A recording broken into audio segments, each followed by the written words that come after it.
Hello students, welcome to Shiny Max. 10ஆம் வகுப்பு பயிற்சி 2.9ல் 3வது கொஸ்டின் பார்க்கலாம்.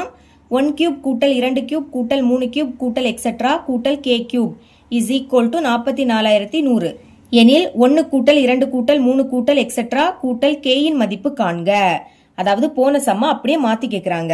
ஃபர்ஸ்ட் இதை எடுத்து எழுதிக்கலாமா? எழுதிக்கிறேன். 1 கியூப் கூட்டல் 2 கியூப் கூட்டல் 3 கியூப் கூட்டல் எக்ஸெட்ரா கூட்டல் கே கியூப், இதோட மதிப்பு 44,100.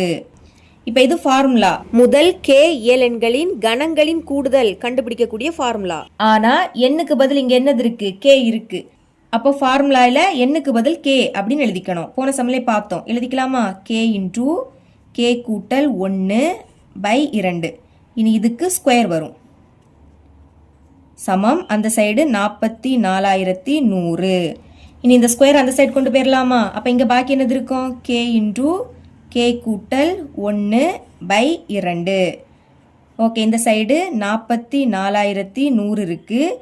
இந்த ஸ்கொயர் அந்த சைடு போச்சுன்னா ரூட்டாக மாறும். புரியுதா? ஸ்கொயர் சமத்துக்கு அந்த பக்கம் போச்சுன்னா ரூட்டாக மாறும். இனி இதை எடுத்து எழுதிக்கலாம். கே இன்டூ கே கூட்டல் 1/2. இனி 441 எப்படி எழுதலாம்? 21 பெருக்கல் 21. 21ஐயும் 21ஐயும் பெருக்குனா 441 தான் கிடைக்கும். ரூட்டுக்குள்ள 2 நம்பர் சேமா இருந்தா ஒரு நம்பரை வெளியே எடுக்கலாமா? 21 2 வாட்டி இருக்கு. ஒரு 21 வெளியே எடுக்கலாம். இனி 2 0 இருக்கு. அதுக்கு பதில் ஒரு 0 வெளியே எடுத்துருங்க. இதுக்கு இப்போ பாக்ஸ் போட்டுக்கலாம். கொஸ்டின்ல எதை கண்டுபிடிக்க கேட்குறாங்க? 1 கூட்டல் 2 கூட்டல் 3 கூட்டல் எக்ஸெட்ரா கூட்டல் கே. அதை இப்போ எடுத்து எழுதிக்கலாம். 1 கூட்டல் 2 கூட்டல் 3 கூட்டல் எக்ஸெட்ரா கூட்டல் கே. இது முதல் எண் இயலெண்களின் கூடுதல். எண்ணுக்கு பதில் கே இருக்கு. அப்போ ஃபார்முலா எடுத்து எழுதிக்கலாமா? கே இன்டூ கே கூட்டல் 1/2. என்னோட பிளேஸ்ல கே அப்படின்னு எழுதிக்கிட்டேன்.